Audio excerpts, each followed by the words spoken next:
Hey guys, and welcome to my YouTube channel. In today's video, I'm going to show you how I did makeup on this beautiful woman. She was already beautiful without makeup, but I turned her into a glamorous queen.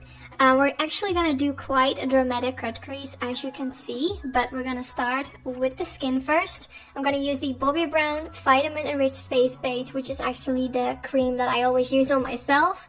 It's my favorite cream to use under any foundation. It just makes your skin look super beautiful.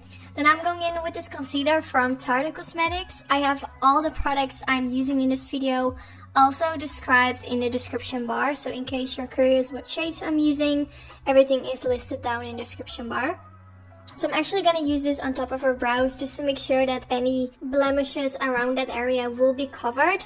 While applying it, I was like, why am I doing this? Because her skin was so flawless, like I didn't even have to do that. But now I'm gonna use the Brow Wiz from Anastasia Beverly Hills. I use it in the shade Dark Brown, and I used it just to create a simple line underneath the brow and also at the tail to kind of like create the shape of her eyebrow.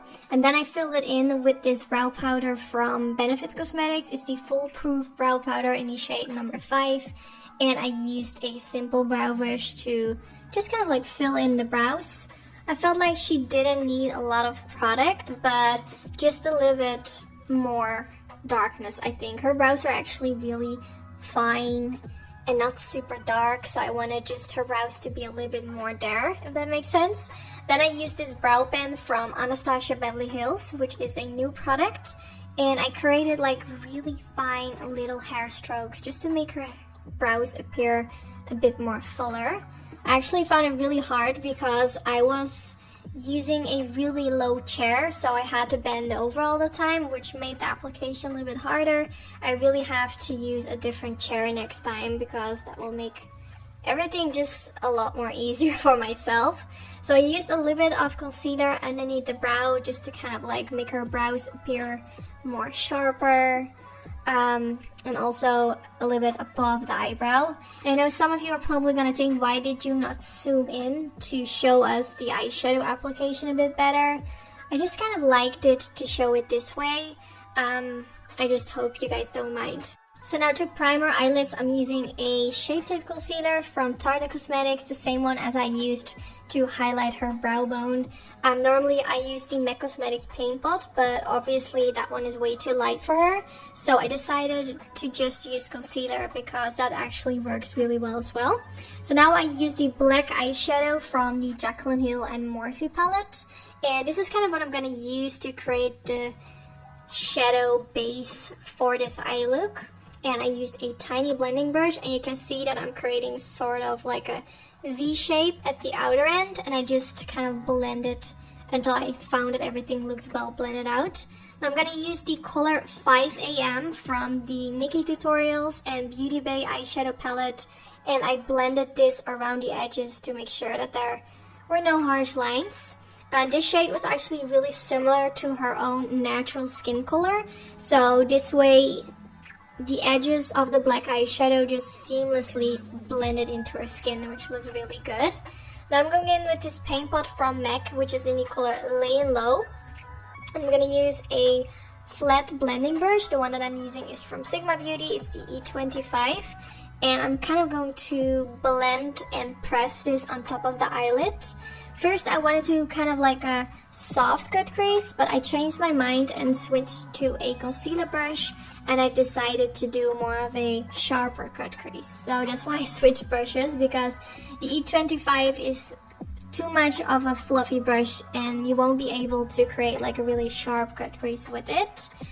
Then now for the next step, I'm gonna take the color Basic Thread, which is that nude shade in the palette. And I took a tiny blending brush, and I'm gonna use this all over the eyelid to make sure that the primer is kind of like locked in place. This eyeshadow is really pigmented, as you can see, so it's really nice because it left me with a really beautiful blank space. It just looks really beautiful, especially because the contrast with her skin color makes it really stand out, which I think looks really cool. Now I'm going in with this color Mila, and I'm going to blend a little bit of that, like kind of like a little bit further than halfway the center of the eyelid, and this is gonna create a transition from light to dark towards the outer end of her eyelid. So you have the light shade at the beginning part, this shade in the middle part, and then you have the dark outer end. Now I'm going back in with the color 5 AM and blending a little bit more of that next to the shade Mila to make sure that the transition just looks a lot better, because the transition from the color Mila towards the dark shade at the outer end was still looking really harsh. So that's why I went in with the color 5 AM, which is like a dark brown, and that made everything look so much better. Now I'm going in with this eyeliner from Maybelline, which is the Studio Gel Eyeliner, which is my favorite gel eyeliner. And I'm gonna create a simple line above her lash line. Nothing crazy. I am really bad at doing gel eyeliner, especially wing liner at someone else, so I didn't want it to make it too hard for myself. So I just wanted to stick to just doing a simple line. Now I'm going back in with this black eyeshadow from the Jaclyn Hill and Morphe palette, and I smudged a little bit of that around the outer end and kind of like smudged the eyeliner into the blackness around the outer V, if that makes sense. Kind of like a smudged wing liner, but different, if that makes sense. Then I'm gonna use this primer from Dominique Cosmetics in collaboration with JD Wady. This is a beautiful hydrating primer, and I just wanted her skin to look like full coverage, but also really fresh and hydrated. I'm gonna use this foundation stick from Bobbi Brown, and I actually mixed later on a little bit with a foundation from Natasha Denona, but I have everything linked down in the description bar, and I just started applying this on our skin.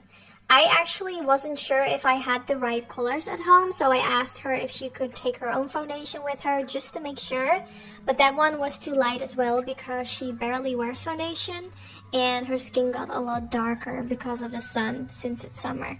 So I was kind of struggling with finding the right shade, but now looking on camera, I actually think it looks really good, so I'm happy that it turned out just fine. Now I'm gonna go back in with this concealer from Tarte Cosmetics, and I'm gonna apply a little bit underneath the eyes, on the chin area, and then blending this out with a beauty blender. After blending these out, I kind of used the excess product on the nose and the forehead, and I think I also went in with a little bit more concealer underneath the eye area. Now for the next step, I wanted to do some cream contouring, so I used this concealer stick from Jouer Cosmetics in the shade Ebony.